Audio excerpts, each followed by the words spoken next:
اعوذ باللہ من الشیطان الرجیم بسم اللہ الرحمن الرحیم وَاعْتَصِمُوا بِحَبْلِ اللَّهِ جَمِيعًا وَلَا تَفَرَّقُوا وَاذْكُرُوا نِعْمَةَ اللَّهِ عَلَيْكُمْ إِذْ كُنْتُمْ أَعْدَاءً فَأَلَّفَ بَيْنَ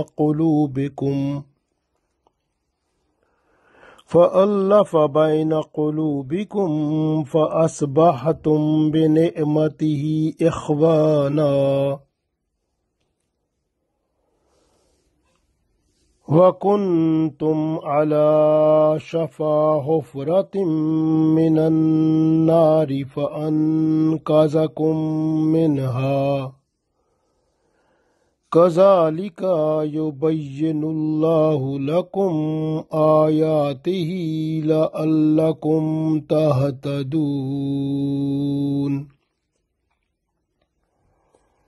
عزیز دوستو، السلام علیکم ورحمۃ اللہ وبرکاتہ۔ سورہ آل عمران آیت نمبر 103 تلاوت کی ہے۔ اس آیت میں اللہ تعالی اتفاق اور اتحاد کا حکم دیتے ہیں کہ آپس میں اتفاق اور اتحاد سے رہو، اور اتفاق اور اتحاد سے اسی وقت رہنا ممکن ہے جب اللہ کے حکم کے مطابق چلو گے۔ اور اللہ کا حکم جو ہے وہ قرآن پاک، ہمارے پاس اللہ کا حکم موجود ہے۔ اس لیے رسول اللہ صلی اللہ علیہ وسلم نے فرمایا تھا کہ اللہ کی رسی جو ہے وہ قرآن پاک ہے، جس کا ایک سرا اللہ کے پاس ہے اور ایک سرا تمہارے پاس ہے۔ لہذا جو اس رسی کے ساتھ تعلق رکھتا ہے وہ اللہ تک رسائی کر لیتا ہے۔ تو لہذا اللہ کے کلام کے ساتھ جو منسلک ہو جاتا ہے، یعنی اس کو سمجھتا ہے، پھر اس پر عمل کرتا ہے اور اسی کے مطابق ہی اپنی زندگی گزارتا ہے، تو وہ گویا اللہ کی طرف وہ مقبولیت کا مقام پاتا ہے اور اللہ کی رحمت اور برکت اس کے ساتھ ہو جاتی ہے، اس کی دنیا اور آخرت دونوں بہتر ہو جاتی ہیں۔ یعنی سب مل کر اللہ کی رسی کو مضبوطی سے پکڑ لو اور جدا جدا نہ ہو جاؤ، اور پھوٹ ڈالنے والے جو ہیں، چاہے وہ شیاطین ہوں، منافقین ہوں، یہود و نصارہ ہوں، یا کوئی اور غیر مسلم ہو، یا اپنے مسلمانوں کے اندر غدار اور منافقین ہوں، ان سب سے ہوشیار ہو جاؤ، ان پھوٹ ڈالنے والوں کو پہچانو،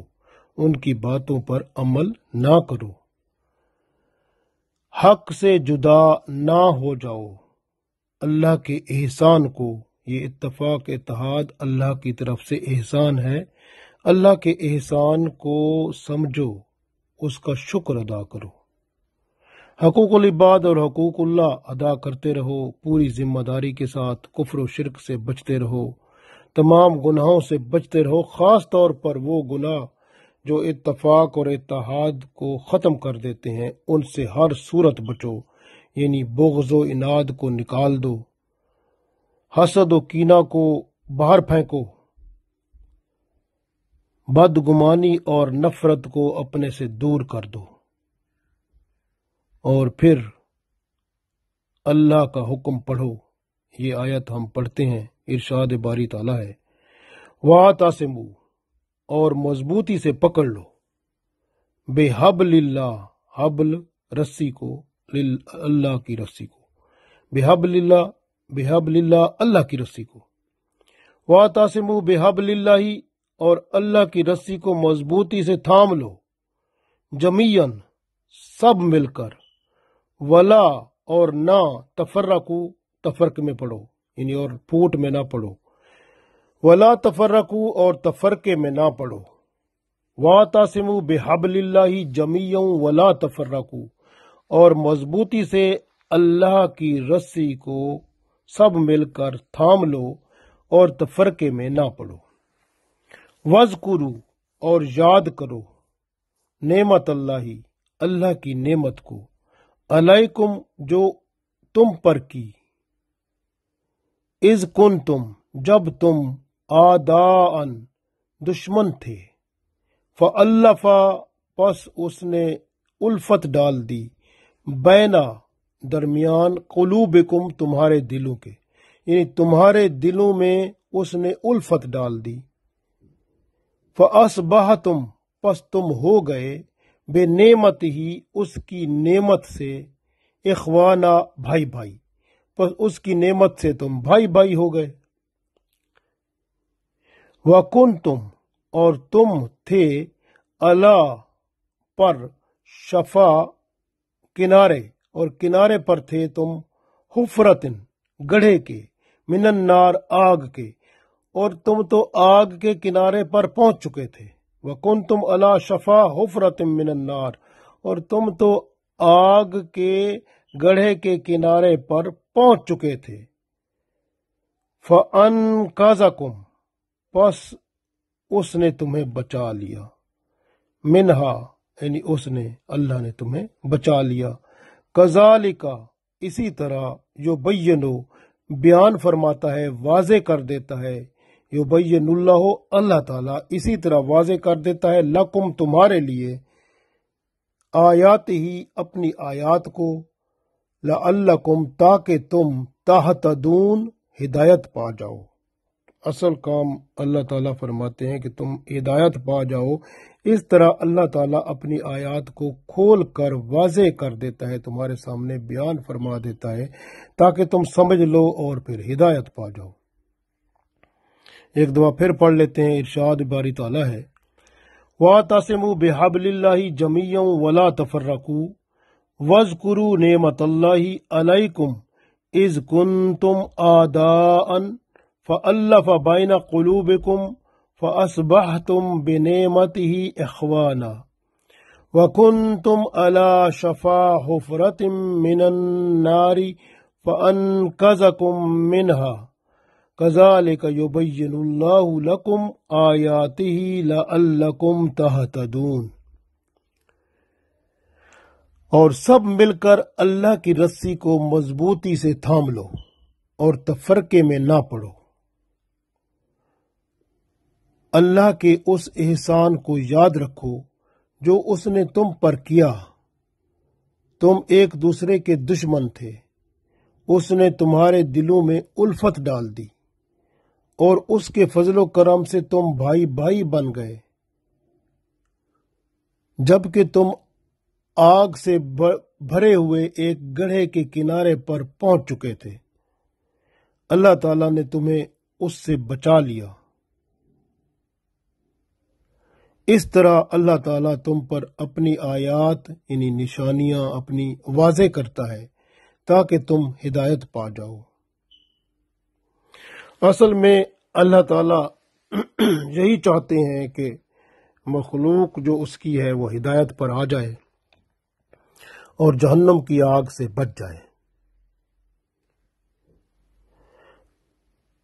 ہماری اصل جو ہے اہمیت وہ دین حق ہے۔ اس کی خدمت کے لیے آپس میں ہم تعاون کریں، اس کی اقامت کے لیے اور پھر استقامت کے لیے ایثار و قربانی سے دریغ نہ کریں۔ اختلاف رائے ہوتی ہے، اختلاف رائے کوئی بری بات نہیں ہے، فروعی مسائل میں بھی اختلاف رائے ہوتی ہے، تو لیکن اس کو انا کا مسئلہ نہ بنائیں، ان کو پھوٹ کا ڈالنے والا مسئلہ نہ بنائیں، ان کو آپس میں لڑائی جھگڑے کا مسئلہ نہ بنائیں، بلکہ اتفاق اتحاد قائم کریں، جس طرح پچھلی آیت میں اللہ نے فرمایا تھا کہ تقوی پر آپ انحصار کریں۔ تقوی جو ہوتا ہے اللہ کا خوف ہے، جس میں اللہ کا ڈر آ جاتا ہے تو اس میں پھر اتحاد اور اتفاق اور یگانگت اور رواداری اور آپس میں باہمی تعلق، یہ بھی پھر اسی کی نعمت سے بندہ پا لیتا ہے۔ تو حقوق العباد بہت اہم ہے، بندے کو اس کی طرف رجوع کرنا چاہیے۔ یہ نہیں ہے کہ اختلاف رائے اور فروعی مسائل اور جغرافیائی حدود کو لے کر یا زبانوں کو لے کر اختلاف کا ذریعہ بنا لو اور پھر آپس میں لڑائی جھگڑا شروع کر دو، اور پھر کیا ہوگا؟ پھر اللہ تعالیٰ کی رحمت دور ہو جائے گی، اور جھگڑا جو ہوتا ہے وہ بندے کو اتفاق اتحاد کی دولت سے دور کر دیتا ہے۔ اس لیے قرآن پاک میں اللہ تعالیٰ نے سورہ انفال میں آیت نمبر 46 میں بھی ارشاد فرمایا ہے، وَلَا تَنَازَعُوا فَتَفْشَلُوا وَتَذْهَبُ رِيحُكُمْ، وَلَا تَنَازَعُوا، اور تنازع یعنی کہ جھگڑا نہ کرو، فَتَفْشَلُوا، ورنہ تم بزدل ہو جاؤ گے، وَتَذْهَبَ رِيحُكُمْ، اور تمہاری ریح کا مطلب ہے ہوا، اور تمہاری ہوا اکھڑ جائے گی، یعنی تمہاری طاقت جاتی رہے گی۔ اس لیے آپس میں جھگڑا نہ کرو، اور ورنہ تم بزدل ہو جاؤ گے اور تمہاری ہوا جاتی رہے گی، یعنی تمہاری جو اتفاق اور اتحاد کی قوت ہے وہ پارا پارا ہو جائے گی۔ اس لیے جو دیکھیں کہ اتفاق اتحاد کا سبق جو ہے وہ اللہ تعالیٰ ارشاد فرما رہے ہیں۔ عبداللہ بن عمر رضی اللہ تعالیٰ عنہ سے ایک حدیث ہے جو ترمذی شریف میں موجود ہے۔ رسول اللہ صلی اللہ علیہ وسلم نے فرمایا کہ جو حالت بنی اسرائیل کی ہوئی تھی وہی حالت میری امت پر بھی آئے گی، یہ ان کے نقش قدم پر چلے گی، یہاں تک کہ بنی اسرائیل میں سے اگر کسی نے اپنی ماں کے ساتھ اعلانیہ زنا کیا ہوگا تو میری امت میں بھی وہ کوئی ایسا ضرور کرے گا۔ بنی اسرائیل میں پھوٹ پڑ گئی تھی اور وہ 72 فرقے بن گئے تھے، میری امت میں بھی پھوٹ پڑ جائے گی اور یہ بھی 72 نہیں بلکہ 73 فرقے بن جائیں گے، جن میں سے صرف ایک ہوگا جو جنت میں جائے گا، باقی سب دوزخی ہوں گے۔ جب صحابہ کرام رضوان اللہ علیہم اجمعین نے عرض کیا، یا رسول اللہ صلی اللہ علیہ وسلم، وہ کون سا فرقہ ہوگا جو نجات پانے والا ہوگا؟ تو رسول اللہ صلی اللہ علیہ وسلم نے فرمایا، وہ جو میرے اور میرے صحابہ رضوان اللہ علیہم اجمعین کے طریقے پر ہوگا۔ اللہ تعالیٰ سے دعا کرتے ہیں کہ اللہ تعالیٰ بھی ہمیں رسول اللہ صلی اللہ علیہ وسلم اور صحابہ کرام رضوان اللہ علیہم اجمعین کے طریقے پہ چلا کے اس دنیا میں کامیاب و کامران فرمائے، اور قیامت کے دن رسول اللہ صلی اللہ علیہ وسلم کی چھتری کے تلے ہمیں انہی کے سائے تلے اللہ تعالیٰ جنت میں لے جائے، آمین۔ مسلمانوں میں یہ جو جھگڑا اور فساد ہے یہ نقصان کا باعث ہے۔ ایک اور حدیث ہے معاذ بن جبل رضی اللہ تعالیٰ عنہ سے، مسند احمد میں یہ حدیث موجود ہے، اور رسول اللہ صلی اللہ علیہ وسلم نے ارشاد فرمایا کہ جس طرح بکریوں کا شکار کرنے والا بھیڑیا گلے سے بچھڑنے یا گلے کا مطلب ہے ریوڑ سے دور رہ جانے والی اور گلے سے الگ ہو جانے والی بکری کو شکار کر لیتا ہے، اسی طرح شیطان بھی کرتا ہے، وہ تمہارے لیے بھیڑیا ہے، وہ جب آپ لوگ اکیلے ہوتے ہیں تو آپ لوگوں کے ساتھ وہ ہو جاتا ہے اور آپ کو مختلف وسوسوں سے وہ شکار کر لیتا ہے۔ آپ دیکھیں نا، مختلف وسوسے بندے میں آتے ہیں، وہ خیال آتے ہیں، تو پھر وہ خیال بعض اوقات بندہ ان پر عمل کرنے لگ جاتا ہے تو برائیوں میں مبتلا ہو جاتا ہے۔ اسی طرح شیطان کا کام یہی ہوتا ہے کہ وہ ہمیشہ یا تو خود وہ شیطان عمل کرتا ہے یا کسی دوست کے ذریعے سے، کسی اور بھائی کے ذریعے سے، کسی اور تعلق دار بندے کے ذریعے سے بندے کے اندر وہ خیال ڈالتا ہے کہ یہ کام اچھا ہے جبکہ وہ برا ہوتا ہے، تو بندے کا ذہن تیار کرا دیا جاتا ہے اور بندہ وہ برائی کر لیتا ہے۔ اس لیے رسول اللہ صلی اللہ علیہ وسلم نے فرمایا تھا کہ جس طرح بکریاں ہوتی ہیں اگر اپنے ریوڑ کے ساتھ ہوتی ہیں تو وہ بڑی طاقتور ہوتی ہیں کیونکہ متحد ہوتی ہیں، لیکن جب ریوڑ سے کوئی بکری جدا ہوتی ہے تو اس وقت جو ہے وہ بھیڑیا اس پر حملہ کر کے اس کو اس کو مار دیتا ہے۔ اسی طرح سے بندہ جب اتفاق اتحاد کے ساتھ آپس میں منسلک ہوتا ہے، مسلمان آپس میں اتفاق اتحاد کے ساتھ ہوتے ہیں، تو وہ پھر شیطان بھی اس پہ حملہ نہیں کر سکتا۔ اللہ تعالیٰ سے وہ ڈرتا ہے، کیونکہ مسلمانوں کے اتفاق اور اتحاد کی قوت اور طاقت جو ہے وہ برکتیں لاتی ہے۔ تو اللہ تعالیٰ کے ہاں جو برکتیں ہوتی ہیں، وہ جو برکتیں آ جاتی ہیں، پھر وہ جو ہے نا اللہ تعالیٰ کی طرف سے برکتیں اور رحمتیں جو ہیں، وہ جب بندوں کے اوپر اللہ کی طرف سے برکتیں اور رحمتیں آتی ہیں تو وہ ایک ایسا سماں پیدا کر دیتی ہیں جس سے مکمل حفاظت ہو جاتی ہے سب کی، اور پھر وہاں نہ کوئی شیطان اور نہ کوئی جادو اور نہ کوئی اور معاملات ہوتے ہیں، بلکہ اللہ کی رحمتیں اور برکتیں ہی ہوتی ہیں، اور اس میں پھر رحمتیں ہوتی ہیں۔ اتحاد اتفاق کی قوت جو ہے، یہ ساری رحمتیں اور برکتیں سمیٹ کر ترقی کا باعث بنتی ہیں، اور مسلمان قوم جو ہے وہ ترقی میں آگے بڑھتی ہے، اور پھر آگے بڑھتی ہی چلی جاتی ہے۔ لیکن یہ جب مسلمان ایک دوسرے سے حسد کرتے ہیں یا ایک دوسرے کے ساتھ لڑائی اور جھگڑا کرتے ہیں، یا ایک دوسرے میں تفرقہ پیدا کرتے ہیں، جیسے آپ دیکھیں نا تفرقہ بڑا ہوتا ہے، فرقے بن جاتے ہیں بہت سارے، اور ایک دوسرے سے تفرقہ، اسی تفرقے نے دیکھیں کہ اندلس میں جو اسپین تھا، اس میں 800 سال تک مسلمانوں نے حکومت کی، لیکن کیوں ختم ہوئی حکومت؟ تفرقے کی وجہ سے، آپس میں تفرقے پیدا ہو گئے، اس لیے عیسائیوں نے جو ہے پھر ان کو اس سے فائدہ اٹھایا تفرقے سے، اور ان کو ٹکڑے ٹکڑے کر دیا، اور پھر اسپین پر جو ہے قبضہ کر لیا، اور پھر ان کو 3 راستے بتائے، یا تو اسپین سے تم نکل جاؤ، یا عیسائی ہو جاؤ، یا پھر مرنے کے لیے تیار ہو جاؤ۔ تو دیکھیں کہ کس طرح انہوں نے نکالا کہ کوئی مسلمان رہا ہی نہیں وہاں۔ کیا تھا یہ؟ کس وجہ سے تھا؟ اس لیے کہ مسلمان ایک دوسرے سے حسد کرنے لگ گئے، ایک دوسرے سے بغض و عناد رکھنے لگ گئے، اور نفرتیں اور ایک دوسرے کی دشمنی پیدا ہو گئی، بدگمانیاں پیدا کرنے لگ گئے، اور سب سے بڑی بات پھر تفرقے پیدا ہو گئے، اور پھر تفرقے میں جو باتیں ہوتی تھی ایک والے وہ دوسرے کے خلاف، تو وہ اس طرح سے جو ہے وہ اتحاد اور اتفاق کا جنازہ نکل گیا، اور پھر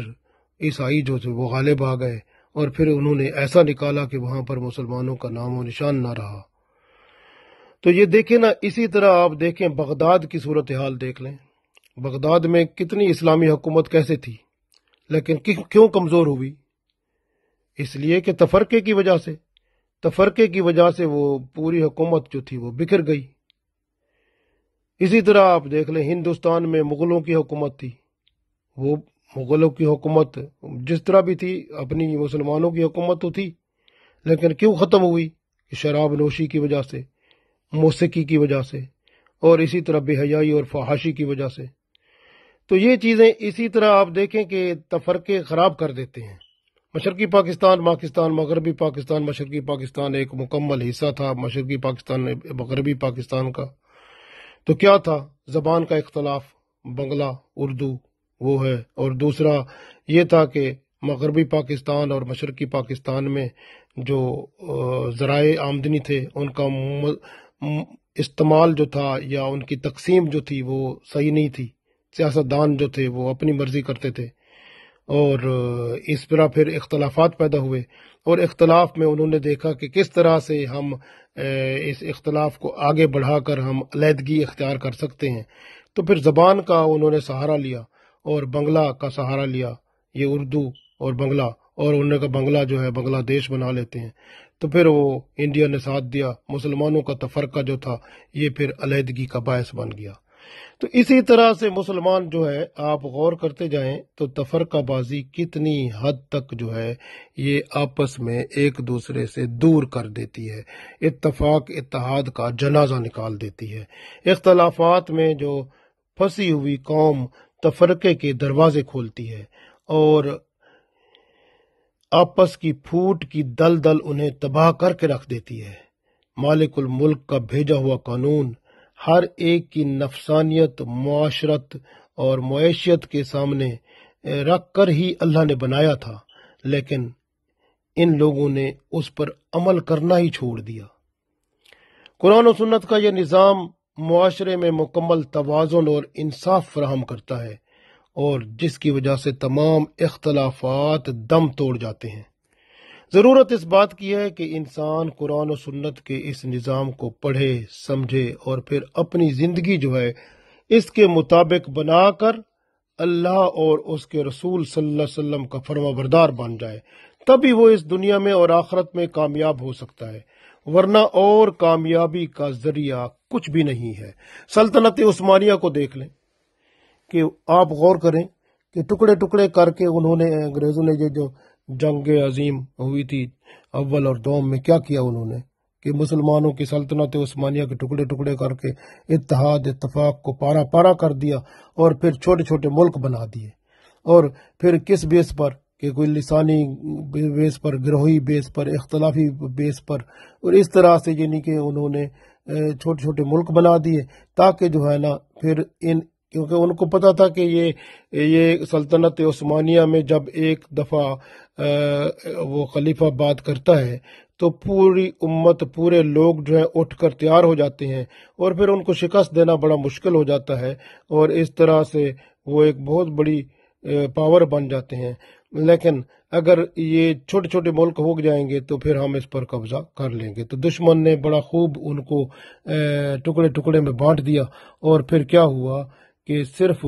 اب جو بھی دیکھیں، جو بھی مسلمان ملک ہیں، ان سب کے جو وزیر اعظم ہیں یا صدر ہیں تو وہ ان کے کٹ پتلی ہیں، تو پیچھے وہ حساب کتاب اور نظام جو ہے انہی کا چلتا ہے، دشمن کے وہ اعلی کار بنے ہوئے ہیں۔ اور پھر کیا ہوتا ہے کہ وہ ان کے جو ریسورسز ہوتے ہیں یا ذرائع ہوتے ہیں ان پر قبضہ بھی کر لیتے ہیں، اور پھر یہ جو ہے یہ پھر بھی یہ انہی کے تھپڑ کھا کر پھر انہی کا کلمہ ہی پڑھتے ہیں۔ غور کرتے جائیں کتنے ملک جو ہیں ایک ایک کر کے انہوں نے تباہ کر دیے۔ تو کیوں تباہ ہوئے؟ اس لیے کہ جو ہے یہ اتفاق اتحاد کی کمی ہے۔ اگر مسلمان ایک ہوتے تو کس کی جرت تھی کہ وہ جو ہے عراق تباہ ہوتا، لیبیا تباہ ہوتا، شام تباہ ہوتا، افغانستان کی حالت خراب ہوتی، صومالیہ تباہ ہوتا۔ یہ دیکھتے کتنے ملک ہیں جنہیں کہ تباہ کر دیے انہوں نے، اور کیوں کہ اتفاق اور اتحاد نہیں ہے۔ ہر بندے نے اپنی ہی ایک دکان چمکائی ہوئی ہے، اور فرقہ وارایت ہے، اور آپس میں فساد اور فتنہ ہے، اور ہر بندہ اپنے آپ کو بڑا سمجھتا ہے، اور دوسرے کو وہ اپنا امیر اور اپنا سردار سمجھنے کی کوشش کرتا نہیں ہے۔ جبکہ اسلام میں تو یہی ہے کہ حکمران ایک ہوتا ہے، اسی کی بات مانی جاتی ہے، لیکن آج کل ہر بندہ حکمران بن جاتا ہے۔ تو حالت اور اس طرح سے اختلاف جو ہوتا ہے، اس اختلاف نے انتشار پیدا کیا، اور اس انتشار نے جو ہے آپس کی محبت اور پیار کو کھا لیا۔ اب نفرت ہوتی ہے۔ آج کل حالت یہ ہے کہ مسلمان کو دیکھنا بھی قبول نہیں کرتا، اور جو دوسرا کلچر ہے یا مذہب ہے وہ اتنا، اس کا کلچر اور فیشن اتنا اندر رچ بس گیا ہے، خاص طور پر انگریزوں کا اس طرح کا وہ رچ بس گیا ہے کہ وہ مسلمانوں سے مسلمان ہی نفرت کرتے ہیں، اور جو انگریزوں کا یا جو دوسرے مذاہب کا فیشن اور انہی کا رسم و رواج اپناتا ہے اس کو بڑا اچھا سمجھا جاتا ہے۔ تو یہ کیا ہے؟ آپ خود غور کریں، یہ کیا چیز ہے؟ یہ تباہی اور بربادی اسی کی وجہ سے ہے۔ اللہ کی جو رسی ہے یعنی قرآن پاک کو چھوڑ دیا۔ اللہ نے فرمایا وَاعْتَصِمُوا بِحَبْلِ اللَّهِ جَمِيعًا وَلَا تَفَرَّقُوا، اللہ کی رسی کو تم سب مل کر مضبوطی سے تھام لو۔ جبکہ اگر مضبوطی سے تھام لیتے تو اس کا ایک سرا اللہ کے پاس ہے، ایک سرا بندوں کے پاس ہے۔ جب بندے تھام لیتے تو اللہ کے ساتھ تعلق جوڑ جاتا، جب اللہ کے ساتھ تعلق جڑ جاتا تو اللہ کے فرشتے بندوں کی حفاظت کرتے، تو معاملہ بالکل صاف تھا، یعنی کسی چیز کا مسئلہ نہیں تھا، اللہ کی رحمت اور برکت آتی رہتی اور معاملات زندگی چلتے رہتے، اور آسانی سے یہ زندگی آسانی سے گزر جاتی۔ لیکن کیا ہوا کہ لوگوں نے اس کو چھوڑ دیا، اور جو اللہ نے فرمایا تھا کہ اسے مکمل مضبوطی کے ساتھ تھام لیں، اتفاق اور وحدت کے ساتھ یعنی اپنا نظام قائم کریں، لیکن انہوں نے اس کو چھوڑ دیا۔ پھر اللہ تعالیٰ کی ناراضگی آئی اور کیا ہوا کہ یہ بکھر گئے، اور اس طرح سے ایک ایک ملک جو ہے اب دیکھیں کہ کس طرح دشمن ان کو تباہ کر کے قبضہ کر جاتا ہے، اور ان کے جو ریسورسز ہیں، جو ان کے ذرائع ہیں، ان کو اپنے قبضے میں لے لیتا ہے۔ آپ خود دیکھ رہے ہیں۔ رسول اللہ صلی اللہ علیہ وسلم نے فرمایا، ایک حدیث ہے تو اس میں آپ صلی اللہ علیہ وسلم نے فرمایا کہ اللہ تعالیٰ نے تمہارے لیے 3 چیزوں کو پسند فرمایا ہے، اور 3 چیزوں سے اللہ نے ناپسندیدگی کا اظہار فرمایا ہے۔ اب وہ جو پسندیدہ چیزیں ہیں اللہ کی طرف سے وہ کیا ہیں؟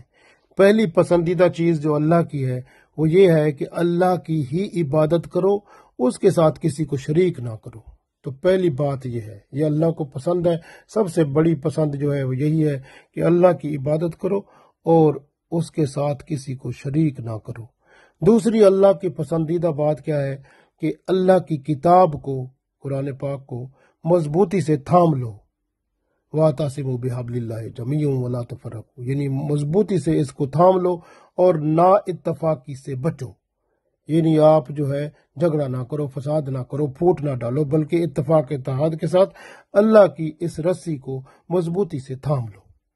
تیسری بات فرمائی کہ اپنے حکام جو آپ کے حکمران ہیں اور اولو الامر یعنی حکمران جیسے بڑے جو صدر، وزیر اعظم یا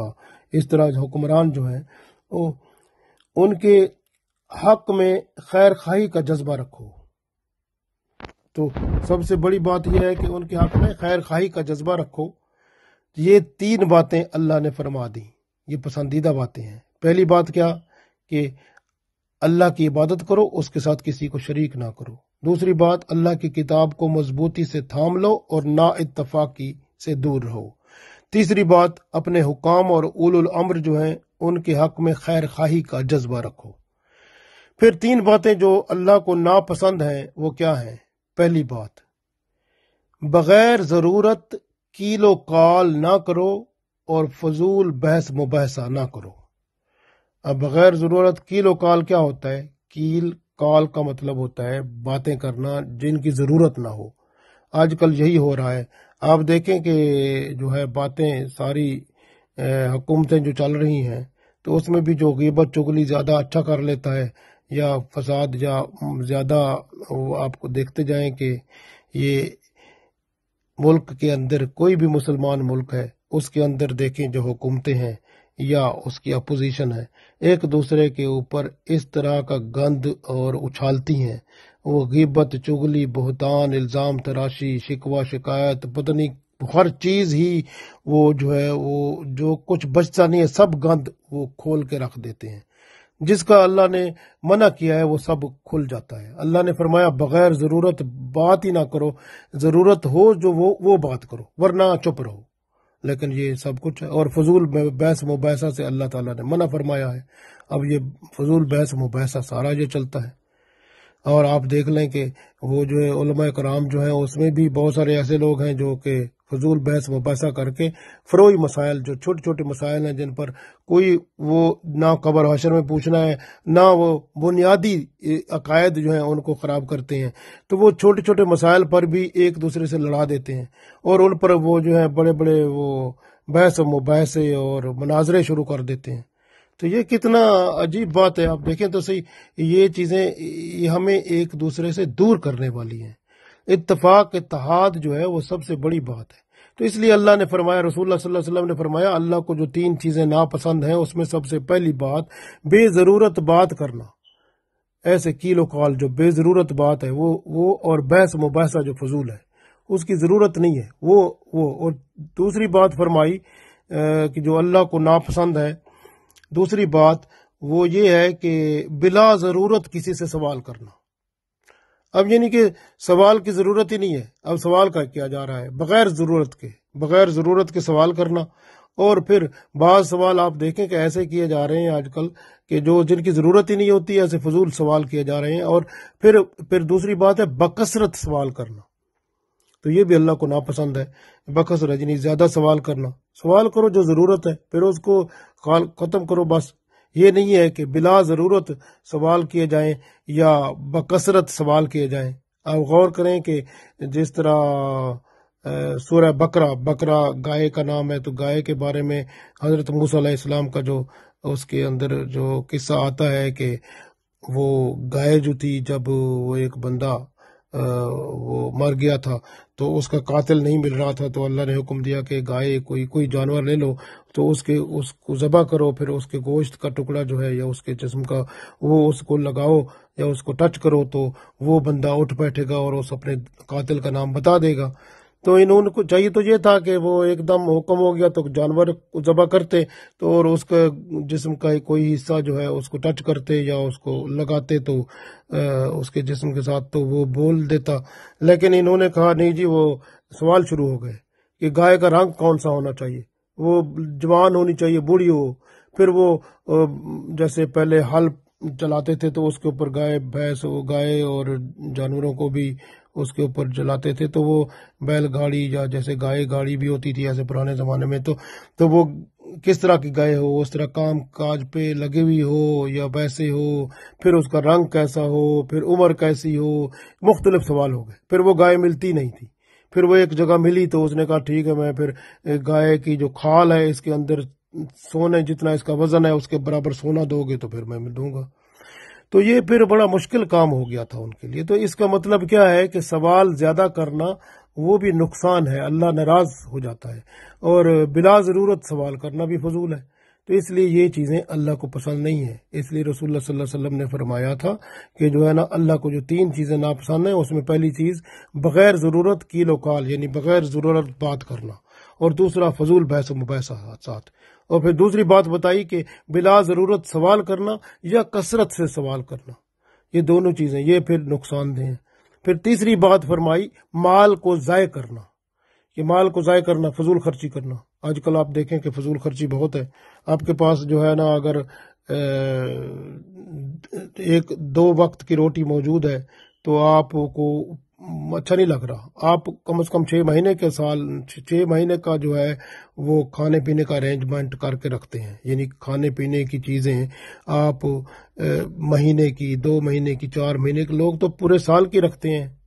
یہ بھی حالت دیکھی ہوگی آپ نے کہ، اور یہاں پر جو اسلام میں ہے وہ تو پتہ نہیں ہے نا کہ اگلے لمحے میں بندے کی موت ہو جائے۔ تو اس لیے یہ ہے کہ مال کا ضائع کرنا۔ پھر دوسرا یہ ہے کہ آپ دیکھیں کپڑے جو ہیں، اب آپ کے پاس اگر 3 سوٹ ہیں، 4 سوٹ ہیں، تو آپ کم از کم اور ہر ڈیزائن والے لیں گے، فیشن والے لیں گے، اب 10 15 20 اور پتہ نہیں کتنے، تو اس طرح سے پھر نئے ڈیزائن اور فیشن کی چیزیں آپ لائیں گے۔ یہ سب فضول خرچی ہے، یہ اللہ کو ناپسند ہے۔ اس لیے فرمایا رسول اللہ صلی اللہ علیہ وسلم نے یہ کہ اللہ کو جو 3 باتیں ناپسند ہیں، اس میں پہلی بات بغیر بے ضرورت بات کرنا، فضول کیل و کال کرنا، اور بحث مباحثہ کرنا، فضول جو ہے وہ پہلی بات ہے، یہ نہیں ہونی چاہیے۔ دوسری بات کیا ہے اللہ کو ناپسند؟ وہ یہ ہے کہ بغیر ضرورت سوال کرنا اور بکثرت سوال کرنا۔ پھر فرمایا کہ اللہ کو تیسری بات جو ناپسند ہے وہ مال کو ضائع کرنا۔ تو مال کو ضائع کرنا یہی ہوتا ہے جو ضرورت نہیں ہے اس پر خرچ کرتے جانا۔ آپ دیکھیں کہ اس طرح کی صورتحال، لیکن آپ اتحاد دیکھیں کہ رسول اللہ صلی اللہ علیہ وسلم نے جیسے اتحاد کی مثال بنائی، اس طرح کی ضرورت ہے کہ وہ اس وقت دیکھیں کہ جب رسول اللہ صلی اللہ علیہ وسلم مکہ سے مدینہ ہجرت کر کے آئے تو عرب کے جو 2 قبیلے تھے، اوس اور خزرج تھے، تو وہ 2 قبیلے ایک دوسرے کے خون کے پیاسے تھے، اور حتیٰ کہ ان سے آپ ذرا دیکھیں رسول اللہ صلی اللہ علیہ وسلم کی ہجرت سے پہلے ان سے ایک آپس میں جنگ ہو چکی تھی جو کہ ان کے درمیان وہ 120 سال تک رہی تھی۔ تو اتنے بندے ان دونوں طرف کے وہ اس میں مارے گئے، اور کتنا بڑا یعنی کہ وہ اپنے اوپر اتنے دشمن تھے یعنی ایک دوسرے کے۔ لیکن جب رسول اللہ صلی اللہ علیہ وسلم آئے تو آپ صلی اللہ علیہ وسلم کی برکت سے یہ اوس اور خزرج والے آپس میں اتنے گہرے بھائی بن گئے اور دوست بن گئے کہ حتیٰ کہ انہوں نے اپنی زمین جو ہوتی تھی وہ بھی دوسرے بھائی کو جو مکہ سے آئے تھے مہاجر مسلمان بطور، تو ان کو دینے کو تیار ہو گئے۔ اپنا گھر جو تھا انہوں نے کہا آدھا گھر تیرا آدھا میرا۔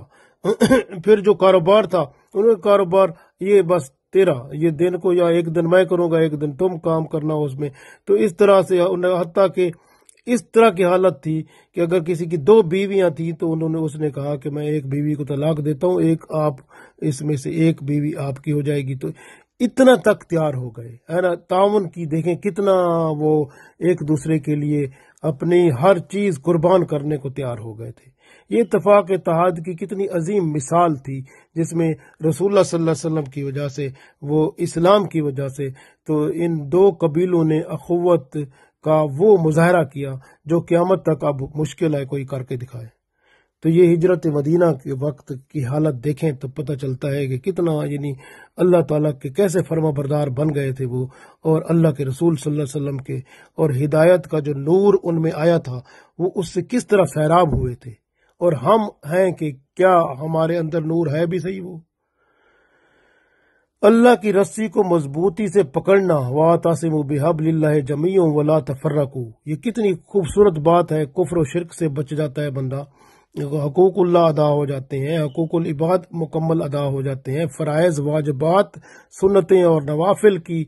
توفیق مل جاتی ہے، گناہوں سے بندہ بچ جاتا ہے. امر بالمعروف یعنی نیکی کی بات جو ہے وہ خود بندہ خود کرتا ہے، دوسروں کو بھی نیکی کرنے کی توفیق ان کو بتاتا ہے، تبلیغ کرتا ہے. اور وہ نہی عن المنکر جو ہے یعنی دوسروں کو برائیوں سے خود بھی بچتا ہے، دوسروں کو بھی بچاتا ہے.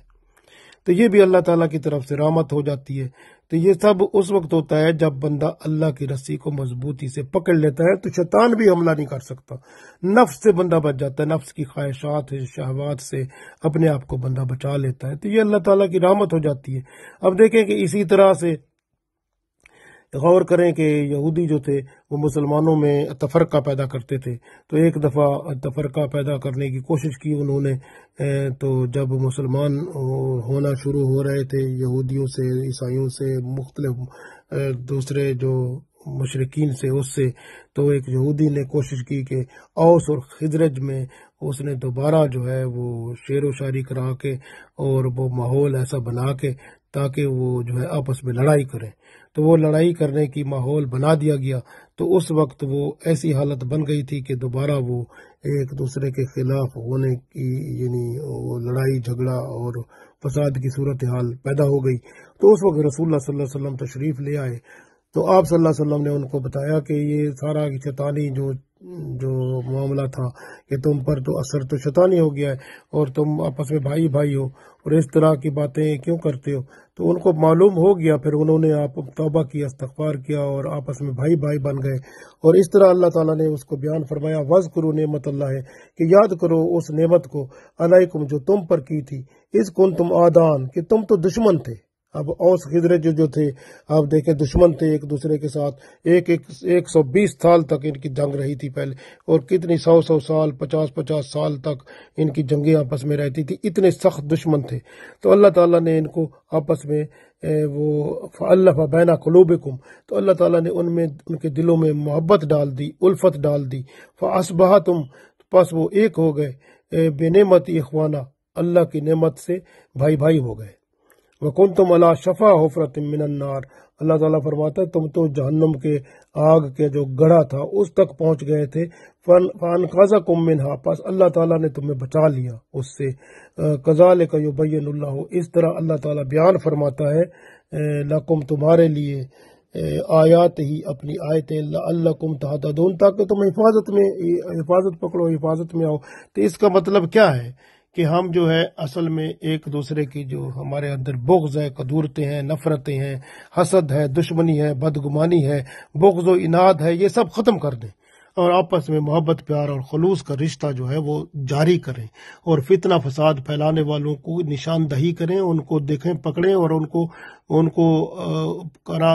کو قرار واقعی سزا دلوائیں. اور اس طرح سے جو ہے معاشرے میں محبت پیار اور خلوص اور اتفاق اتحاد کا سما پیدا کریں اور آپس میں نہ حسد کریں، کیونکہ حسد تو نیکیوں کو کھا جاتا ہے. جیسے لکڑی آگ کو، یعنی آگ لکڑی کو کھا جاتی ہے، اسی طرح حسد جو ہے وہ نیکیوں کو کھا جاتا ہے. تو حسد کرنے کا کوئی فائدہ نہیں ہے. اور گمراہی جو ہے وہ اسی طرح پیدا ہوتی ہے. وسوسے جیسے ہوتا ہے، ایک شیطان وسوسے ڈالتا ہے، ایک انسان ڈالتے ہیں. اس لیے اللہ تعالیٰ نے قرآن پاک میں بھی ارشاد فرمایا تھا کہ جو آخر میں قرآن پاک سورہ ناس کے کہ من الجنت والناس، کہ وہ جو شیطان ہوتے ہیں وہ انسانوں سے بھی ہوتے ہیں اور وہ جو ہے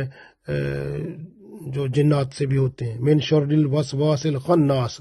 الذی یوسوس فی صدور الناس من الجنت والناس، تو جنتی یعنی جنوں میں سے، والناس انسانوں میں سے، تو جنات جنوں میں سے بھی ہوتے ہیں، انسانوں میں سے بھی ہوتے ہیں، جو بندوں میں وسوسے ڈالتے ہیں، خیال ڈالتے ہیں برے خیالوں کی طرف، برے باتوں کی طرف، تو تاکہ وہ لوگ برے خیالوں میں آئیں، برے باتوں میں پڑیں، پھوٹ ڈالنے کی کوشش کرتے ہیں۔ تو یہ جو ہے اس طرح کی چال باز جو ہوتے ہیں ان سے ہوشیار رہنے کی ضرورت ہے۔ یہ اس طرح سے، اور مسلمان آپس میں محبت پیار رکھیں، ایک دوسرے کے عیب نہ ڈھونڈو، ایک دوسرے کو گالی نہ دو، ایک دوسرے کو قتل نہ کرو، کیونکہ مسلمان کو گالی دینا بندے کو فاسق بنا دیتا ہے، اور مسلمان کو قتل کرنا وہ کفر میں چلا جاتا ہے بندہ۔ کسی کو کفر کی تہمت ہی نہ لگاؤ، کیونکہ اگر کوئی کسی کو کفر کی تہمت لگاتا ہے تو وہ جو ہے وہ کفر اسی کی طرف ہی لوٹ آتا ہے۔ اس لیے جو ہے وہ، اور نہ کوئی جو ہے قطع رحمی کرو۔ قطع رحمی جو ہوتی ہے یعنی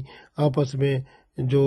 خون کے رشتے ہیں ان کے خلاف، ایک دوسرے کے خلاف وہ تعلق ختم کرتے ہیں لوگ، قطع رحمی کرنا یہ بھی جائز نہیں ہے، کیونکہ محبت پیار اور خلوص کے ساتھ رہو۔ اور اس طرح ایک مومن جو ہوتا ہے وہ دوسرے مومن کے لیے ایک دیوار کی طرح ہوتا ہے، جس طرح دیوار کے اجزاء ایک دوسرے کے ساتھ مل کر ایک دوسرے کو مضبوط کرتے ہیں، اس طرح مومن بھی ایک دوسرے کو مضبوط کرتے ہیں۔ اس لیے بغض و عناد ختم کرو، حسد ختم کرو، تو آپس میں اللہ کے بندو بھائی بھائی بن جاؤ۔ اور حتیٰ کہ دیکھیں نا، اتنا ہے کہ اگر شریعت کے اندر آپ کسی سے تعلق خراب بھی ہو جاتا ہے تو 3 دن سے زیادہ اگر تعلق توڑیں گے تو رسول اللہ صلی اللہ علیہ وسلم ناراض ہو جاتے ہیں، اس بندے کو اپنی امت میں ہی نہیں سمجھتے۔ 3 دن سے زیادہ تعلق ہی نہ چھوڑو۔ اس لیے جو ہے نا، ایمان کا تعلق قائم کر لو، تقوی لاؤ، اللہ کا خوف رکھو، اور آپس کا تعلق تعاون پیدا کرو۔ وَتَعَاوَنُوا عَلَى الْبِرِّ وَالتَّقْوَى، یعنی آپس میں تقوی اور پرہیزگاری کے کاموں میں ایک دوسرے سے تعاون کرو۔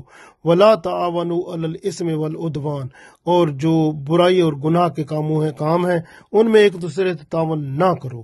تو یہی اللہ چاہتا ہے۔ اور اس طرح سے انفرادی اور اجتماعی رشتہ جو ہے ان کو آپ تعلق سے مضبوط کرو، اور جو اجتماعی رشتہ ہوتا ہے اس میں اجتماعی باتیں ہوتی ہیں، اجتماعی حقوق ہوتے ہیں، ان کو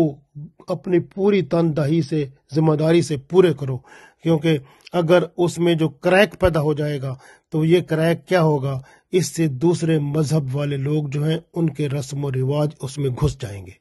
تو اس طرح پھر وہ ایسے گھس جائیں گے، وہ کریک جب بھر جائے گا تو اس کے اندر ان کا رسم و رواج بھی آ جائے گا، تو اس طرح وہ ان کا رسم و رواج آپ کے رسم و رواج کو باہر نکال دے گا۔ تو اس طرح سے محبت پیار جو آپ کے اپنے اندر ہونی چاہیے تھی وہ پھر نفرت میں بدل جائے گی، جو کہ آج کل ہم دیکھ رہے ہیں۔ اس لیے لوگ جو ہیں وہ اپنے اندر انگریزی کلچر ہو، دوسرا کلچر ہو، تو وہ ان کو دیکھنا پسند کرتے ہیں، جبکہ باہمی تعلق میں چھوٹی بھی غلط فہمی ہو تو وہ بھی بڑے بڑے ہولناک فتنے کی صورت میں نظر آ رہی ہے۔ حالات آپ کے سامنے ہیں۔ مسلمانوں کو چاہیے کہ وہ فروعی اختلافات میں انتشار یا عداوت پیدا کرنے کی بجائے کتاب و سنت پر عمل کریں، فرقہ بندی سے اجتناب کریں، تقوی لائیں، ہر معاملے میں اللہ کا خوف رکھیں، اور اگر کوئی مسلمان آپس میں لڑے ہوئے ہیں تو ان کو آپس میں صلح کرا دیں، کیونکہ حدیث میں ہے، رسول اللہ صلی اللہ علیہ وسلم فرماتے ہیں 2 شخص جو آپس میں لڑے ہوں ان میں صلح کرا دیں تو یہ نماز، روزہ، جو نفل نماز ہے وہ، اور روزہ اور صدقہ، اور ان سب سے زیادہ اجر ہے اس بندے کے لیے جو جھگڑ رہے ہوتے ہیں ان میں صلح کرا دیتا ہے۔ تو یہ بہت بڑی بات ہے، اس لیے صلح کرانا بہت اچھی بات ہے۔ آپس میں لڑائی جھگڑا نہیں ہونا چاہیے، اتفاق اتحاد ہونا چاہیے۔ آج کل آپ دیکھیں کہ ایک اور مسئلہ ہے، جیسے آپ اتفاق اتحاد کی بات کر رہے ہیں، تو اتفاق اتحاد میں ایک سب سے اہم مسئلہ جو اس وقت پیدا ہو رہا ہے، رمضان شریف ہوتا ہے، تو اس کے اندر دیکھیں کہ جب چاند دیکھنا ہوتا ہے یا چاند جو ہے دیکھ کر عید ہوتی ہے، یا چاند دیکھ کر روزے رکھے جاتے ہیں، تو کچھ لوگ جو ہے وہ سعودی عرب کو اپناتے ہیں، جبکہ حدیث میں ہے کہ جہاں آپ رہتے ہیں وہ اس علاقے کو دیکھیں، اسی زمین پر چاند کو دیکھیں، اور اس کے مطابق اپنی جو ہے وہ نمازیں پڑھیں اور مہینے شروع کریں اور روزے شروع کریں، کیونکہ اب مہینہ تو ہر وقت آتا ہے، صرف رمضان کا مہینہ تو نہیں چاند دیکھا جاتا، تو باقی چاند جو ہے آپ اپنی زمین پر دیکھتے ہیں، اور جب رمضان کا چاند آتا ہے تو پھر آپ سعودی عرب کی زمین پر دیکھتے ہیں، تو آپ ہر چاند کو اپنی زمین پر دیکھیں نا، تو آپ ہر چاند آپ کی زمین پر ہی ہوتا ہے تو وہیں پر دیکھیں، ہر مہینے کو وہاں سے شروع کریں، تو لڑائی جھگڑا تو ختم ہو جاتا ہے، آپس کے جو فرقے جو ہے اس کے معاملے میں جو فرقہ بندی پیدا ہو گئی ہے یہ ختم ہو جاتی ہے، اتفاق اتحاد سے ایک دن میں عید ہو جاتی ہے، کیونکہ رسول اللہ صلی اللہ علیہ وسلم نے فرمایا تھا کہ جو عید کا دن ہوتا ہے اس کے اندر جو روزہ رکھتا ہے وہ روزہ حرام ہے، تو اس لیے عید کا دن اگر بندہ جو ہے وہ عید جب عید اس وقت ہوتی ہے جس جگہ بندہ رہتا ہے، اور اسی جگہ پر چاند کی صورتحال دیکھ کر چاند اگر نظر آتا ہے تو تب عید ہوتی ہے، ورنہ وہ بندہ عید کا جو ایک رمضان کا روزہ جو ہوتا ہے وہ کھا جاتا ہے، رمضان کا روزہ کھا جانا، تو پھر آپ ساری زندگی پورے روزے رکھتے رہو، ساری زندگی لگاتار کوئی ایک دن بھی نہ چھوڑو، ایک رمضان کے روزے کے برابر بھی آپ کے روزے نہیں ہو سکتے۔ تو آپ غور کریں، ابھی جو ریسنٹلی جو عید ہوئی اس میں بھی جو ہے وہ آپ دیکھیں کہ ایک روزہ جو کہ کھا لیا گیا، اور بعد میں سعودی عرب کی حکومت نے ابھی اعلان کیا تو انہوں نے کتنا بلین اور ملین جو ہے وہ ریال وہ کفارہ کے بطور انہوں نے دیے، کہ وہ جو ہے انہوں نے غلط اعلان کیا تھا وہ جو عید کا، تو اس سلسلے میں تو یہ بعد میں ایک خیال آتا ہے، تو اس لیے مسلمان جو ہے ان کو چاہیے کہ جس جگہ وہ رہتے ہیں اپنی جگہ پر رہ کر وہ وہیں پر محرم کا چاند بھی دیکھیں، سفر کا بھی دیکھیں، ربیع الاول کا بھی دیکھیں، جمادی الاول کا بھی دیکھیں، جمادی ثانی کا بھی دیکھیں، رجب، شعبان، رمضان، شوال، ذوالقعدہ، ذوالحج، ہر 12 مہینوں کے چاند وہیں دیکھیں، لیکن یہ تو نہیں ہے کہ باقی مہینوں کے چاند آپ اسی زمین پر دیکھتے ہیں جس زمین پر رہتے ہیں، لیکن جب رمضان کا آتا ہے پھر آپ کو وہ سعودی عرب میں چلے جاتے ہیں آپ دیکھنے، پھر نمازیں بھی ادھر سے پڑھا کریں، جب نماز کا ٹائم سعودی عرب میں ہوتا ہے یہاں پر آپ چاہے وہ نماز کا ٹائم نہ ہو پھر آپ پڑھ لیا کریں، ادھر تو ٹائم ہو گیا ہے نا۔ یہ دیکھیں نا، یہ اس طرح کی نہ کوئی حدیث میں بات ملتی ہے، اس طرح کی نہ کوئی قرآن پاک میں ہے، نہ کوئی شریعت ہے، تو اس طرح سے اپنی مرضی کرنا اور اس طرح سے تفرقہ پیدا کرنا، یہی بدعت کی اس کو کیا کہیں گے آپ، بدعت سے بہت بڑی بدعت کہیں گے، تو یہ جو ہے اللہ تعالیٰ ایسی تفرقے سے، ایسے فتنے سے بچائے، اور آپس میں اتفاق اتحاد کی ضرورت ہے، اس کو اپنائیں، تاکہ اتفاق ہر جگہ ضرورت ہے، ہر جگہ ضرورت ہے، مسلمان جو ہے اتفاق اور اتحاد میں رہے گا، باہمی تعاون کرے گا، لڑائی جھگڑا نہیں کرے گا، تب وہ فائدے میں ہوگا۔ آپ دیکھیں کہ مکہ میں بنی بکر اور بنی تغلب میں لڑائی ہوئی، 50 سال تک جنگ چلتی رہی، کتنے خاندان تباہ ہوئے۔ مدینہ میں اوس خزرج کی جنگ بیاس ہوئی، 120 سال تک چلتی رہی، کتنے آپ دیکھیں کہ بندے اس میں مارے گئے، کتنا نقصان ہوا، لیکن رسول اللہ صلی اللہ علیہ وسلم کی مہربانی سے، جب اللہ تعالیٰ کے کرم سے آپ صلی اللہ علیہ وسلم نے دین اسلام کی محبت سے سرشار کیا ان کو، تو ان کے سینے ایسے کھل گئے کہ وہی ایک دوسرے کے جگری دوست بن گئے۔ آج کیا ہم جگری دوست نہیں بن سکتے؟ ہم اپنے اختلافات ختم کر کے ایک دوسرے کے ساتھ محبت، پیار، خلوص کا کیا ایک نیا پیغام جو ہے اس کو سامنے لا کر ہم اتفاق و اتحاد سے کیا نہیں رہ سکتے؟ اور یہ رہنا ضروری ہے، ورنہ آپ کو پتہ ہے آپ کا دشمن ایک ایک کر کے ملکوں کو تباہ کرتا جا رہا ہے، اس طرح سے ختم ہو جائے گا، کیا رہے گا؟ تو اللہ تعالیٰ کے ہاں جواب دینا ہوگا، اس لیے آپ اپنے آپ کو پہچانیں، اور جو علماء کرام ہیں وہ بھی دیکھیں، اور جو ذمہ دار لوگ ہیں وہ بھی دیکھیں، اور اسلام کے مطابق چلنے کی کوشش کریں، اور اللہ کی رسی کو مضبوطی سے تھامیں، جس طرح اللہ تعالیٰ نے ارشاد فرمایا کہ وَاعْتَصِمُوا بِحَبْلِ اللَّهِ جَمِيعًا وَلَا تَفَرَّقُوا، تو اللہ کی رسی کو مضبوطی سے تھام لو سب مل کر، اور آپس میں تفرقے میں نہ پڑو، اور اتفاق اتحاد ہی قوت اور ترقی کا ذریعہ ہے، اور یہ اس وقت ممکن ہے جب ہر شخص، ہر قبیلہ، ہر برادری اجتماعی حقوق اور ذمہ داریوں کو مکمل طور پر پورا کرے، باہمی تعاون اور رواداری کو فروغ دے، ایثار و قربانی سے کام لے، اور اللہ کی رسی کو مضبوطی سے تھام لے۔ اللہ تعالی ہم سب کو توفیق دے، آمین۔